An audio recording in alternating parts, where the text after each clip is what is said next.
I did the squat, deadlift, bench press, barbell row, and pull-up daily for 130 days. I learned a lot, got a lot stronger, got some pains and aches, and a million questions. Today, I'll try to collect everything about this little experiment into one video. So here we go. So back in July this year, at the start of my vacation, I got sick and was bedridden for almost 2 weeks with fever and a stomach bug. And as anyone who lifts knows, I lost all of my gains. Now before this, I was in a decent shape in the squat, slightly worse off in the bench press, and in really bad shape in the deadlift. I had barely been training the deadlift for the last 6 months before that because my knee hurt every time I tried to do it. But being sick made me really excited about training again, so I had a lot of time to think about how I wanted to train. And I knew about this program called Easy Strength, originally by Dan John and Pavel Tsatsouline. So Easy Strength is a program where you do 5 lifts every single workout. You train very light, most often like 2 sets of 5 at maybe something like 50 to 60% of your 1 rep max. So really light workouts where the point is to grease the groove and gain skill in those movements. And by doing them every workout, a lot of people seem to get stronger by it, even though they are not training very heavy. So I thought I'd do that, and the original Easy Strength program goes for 40 workouts, so that seemed like a good way for me to get back into shape and get back into training again. So I started doing these 5 lifts every day. Squat, bench, dead, barbell row, and pull-up were the 5 lifts I chose.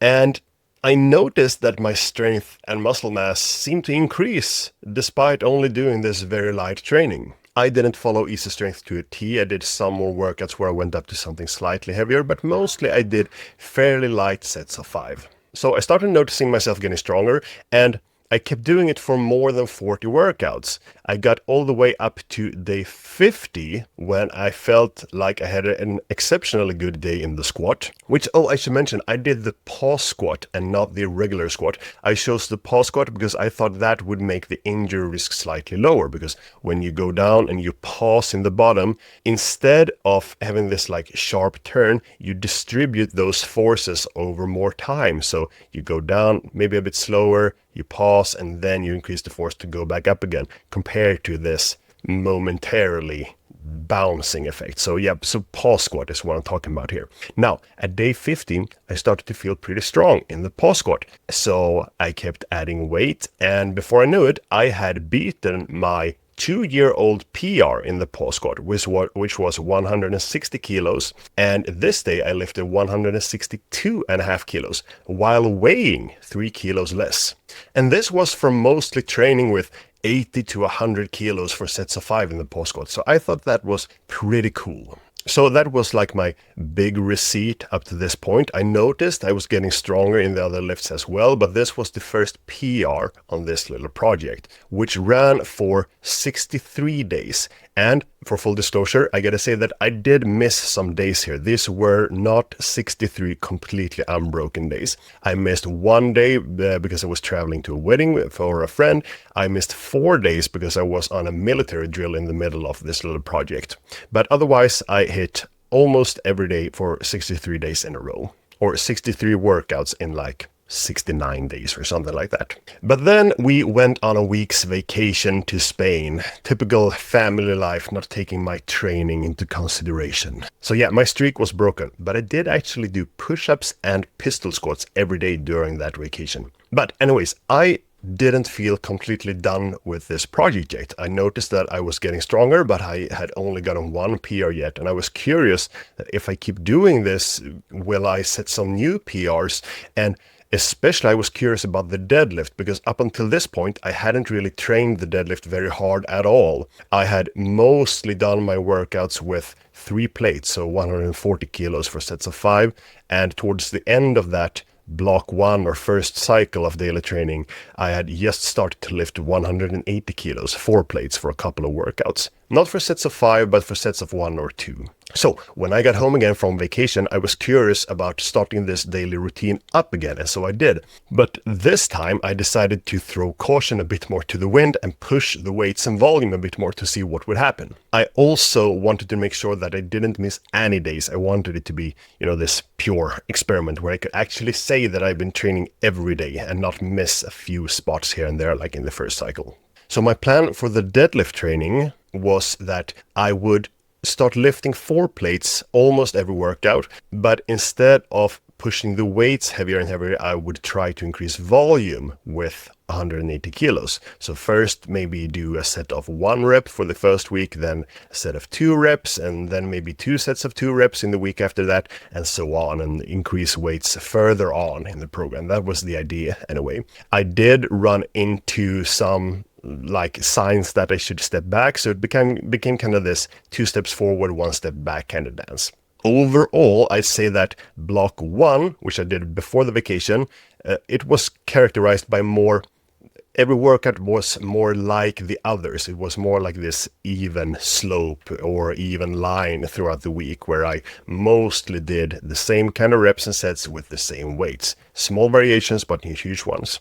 In block 2, which I started when I get back from the vacation, there was more of a wave form in that program, with maybe 1 or 2 heavy days, then mostly light days to recover from that, and some medium. So, like a waveform during the week. And also more of a pronounced progress over the weeks in that program, or in that phase, the block 2. And I kept at it. And after 50 days without missing a single workout in this block 2, 50 daily workouts, I started to feel that it was time to start fishing for PRs, because December and Christmas were approaching, and I knew that I wouldn't be able to keep my streak alive over the holidays. So it was time to see what has happened here. So as mentioned, I had already hit 1 small PR in the pause squat at the end of block 1, 162.5 kilos. Now I made an attempt at 170 kilos pause squat, which would have been a 10 kilo PR on this experiment, and still at a lower body weight than my 2-year-old PR. But as you can see in this video, I failed. But it was kind of close, wasn't it? Anyways, a week later, I did get something else. So my old deadlift PR is from 2020. It is 260 kilos with a belt, weighing 111 kilos. And this was in a competition, so hyped up and peaked. My beltless PR is from the year before, 2019. I weighed 114 kilos and the PR was 242.5 kilos. And now, 6 years later, weighing 7 kilos less, I sensed that I might have a shot at breaking this old PR. I did a couple of heavier deadlift sessions with 200 kilos, 210, 230 for at least 2 different workouts. And then between all of those, I usually lifted 180 kilos. And so on day 54, after 54 days of unbroken daily deadlifting, I loaded 250 kilos on the bar. And here's the attempt.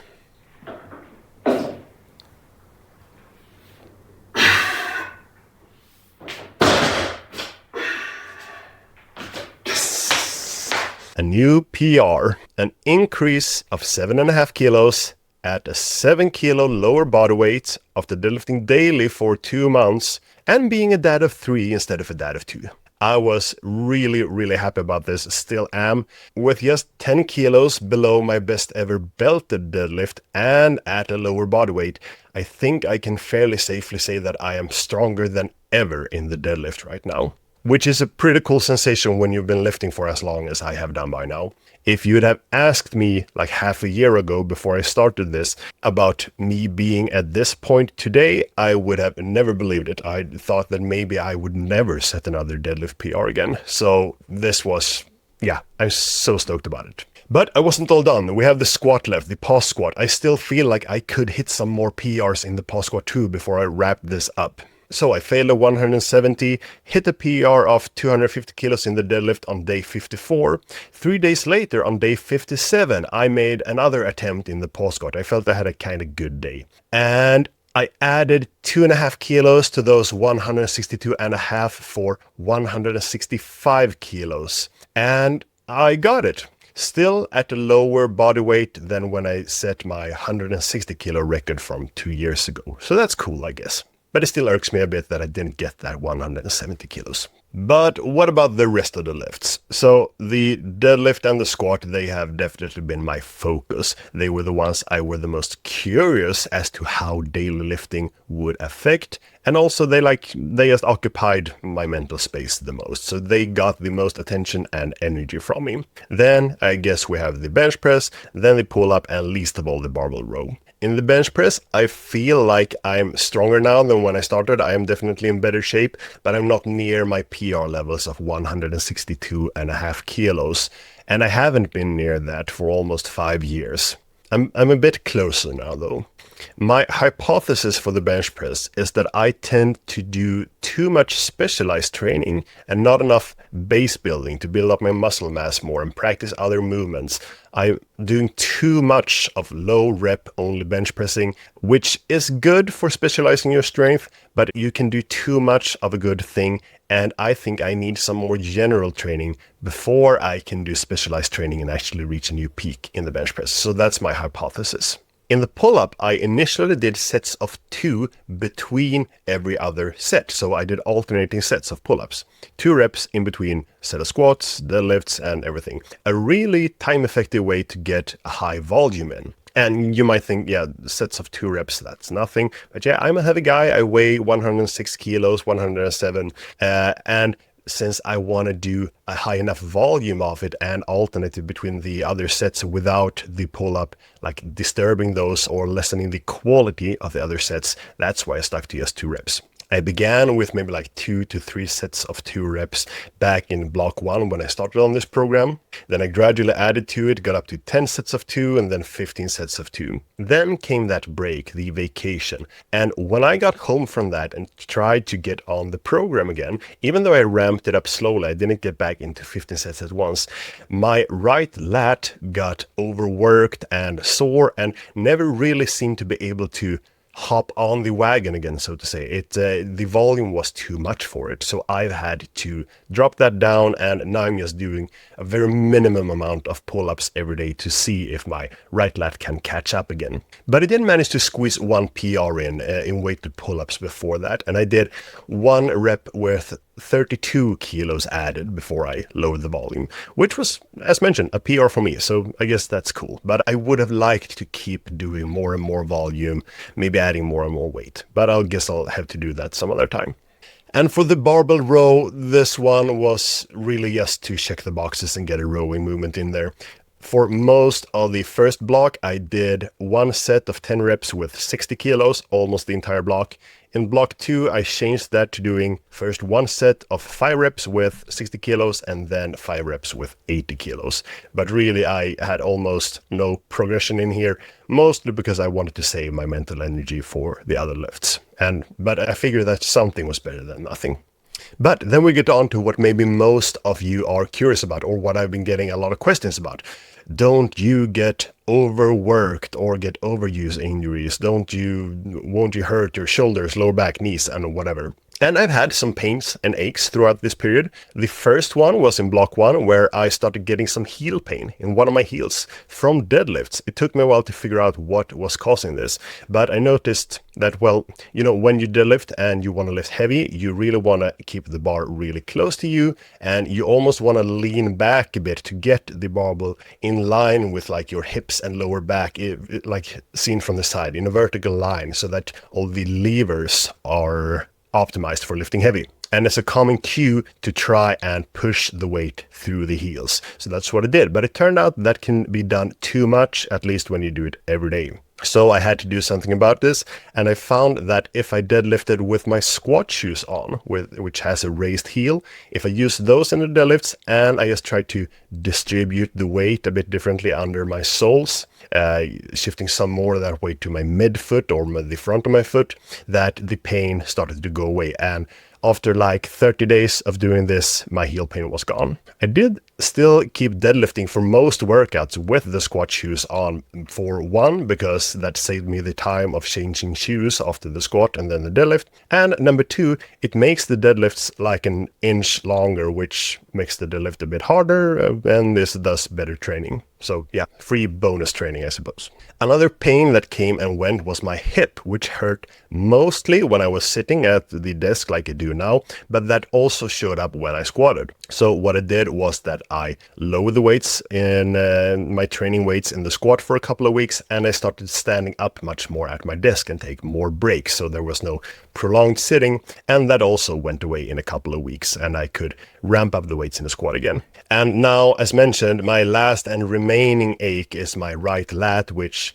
probably wants me to rest from pull-ups for a couple of days or a week, which I'll do soon, I promise. Just hang in there. Or grow up. So what have we learned? Well, we learned that deadlifting fairly heavy every day seems to work fine. I love my new PR of 250 kilos in the deadlift. I'm so glad about it. I also sense that the more medium volume, medium rep with medium weights that I did in block 1 was actually better for building strength, and the more specialized, heavier, low rep training I did in block 2 was more just about uncovering that strength I had built in block 1. So I guess that if you want to do this, you want to have some of both phases, some base building training with some specialized training. And despite not training in a hypertrophy oriented way at all, I still sense that I might have built some muscle and lost some fat. I have been intentional about trying to maintain my body weight throughout this training period, with a slight gain of like 1 kilo now towards the end of block 2, where I tried to hit some PRs. But I generally train far from failure and with fairly low reps, which is not the ideal way to train for hypertrophy.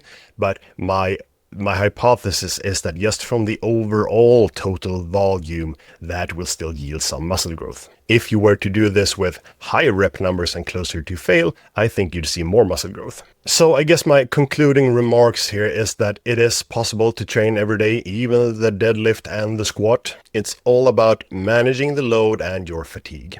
A way to think about it is this: take what you normally do in a week and then distribute it over 7 days instead of 2 or 3 or how many days you work out. And then you just gradually progress from there, slowly and steadily, and taking a step back if you need to before you take 2 steps forward again. Maybe do like I did in block 2 and have mostly light days with some heavy days. So yeah, this is another way of training that works, especially for strength, where one of the biggest benefits of this type of training is that you get so much practice, so your skill improves really fast. If you are intentional about it, if you're sloppy when you're working out, you won't see that effect. But if you're actually trying to lift better and better, you are going to improve your skill in the lifts.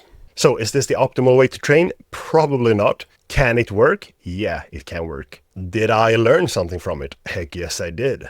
Based on my experiences from doing this program for so many days, I wrote, and to popular demand, I wrote a training program for our app Strengthlog based on, well, for daily training. The program is called Groundhog Gains, and it has the 5 lifts I've been doing in the program, but it has more structure than I used, and the lessons I learned is what I put into the shape of the program. So it's going to have more of this waveform and this back and forth between base building and specialization. The program runs on 5 days per week, mostly because I think that might be better than 7 days per week, but I'm not sure.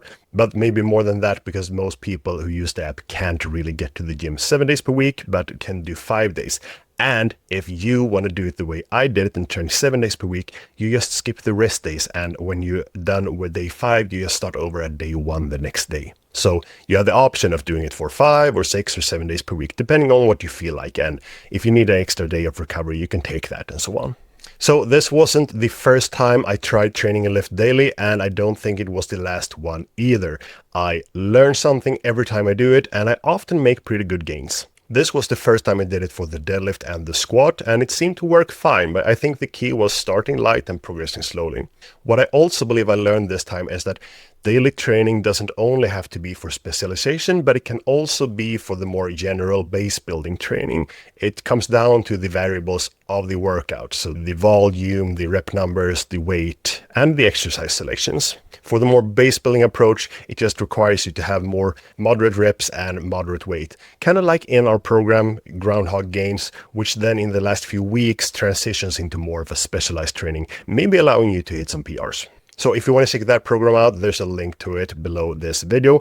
The program does require a premium subscription in the app, so if you don't want that, but you are looking for a free kick-ass workout tracker, just download the app and use it to track your gym workouts in. It's actually really, really good. It's called Strengthlog. Check it out on the link below. Alright, that was that. I want to thank you for watching this video. If you have any more questions, post them in the comment below and I'll do my best to answer them. And yeah, thanks for watching this and for watching and commenting on all of the shorts I've been sharing here on YouTube and on Instagram with my daily training. And yeah, maybe sometime in the future I'll do this with the overhead press like a gazillion of you have suggested I do. Thanks for watching, and I'll see you around.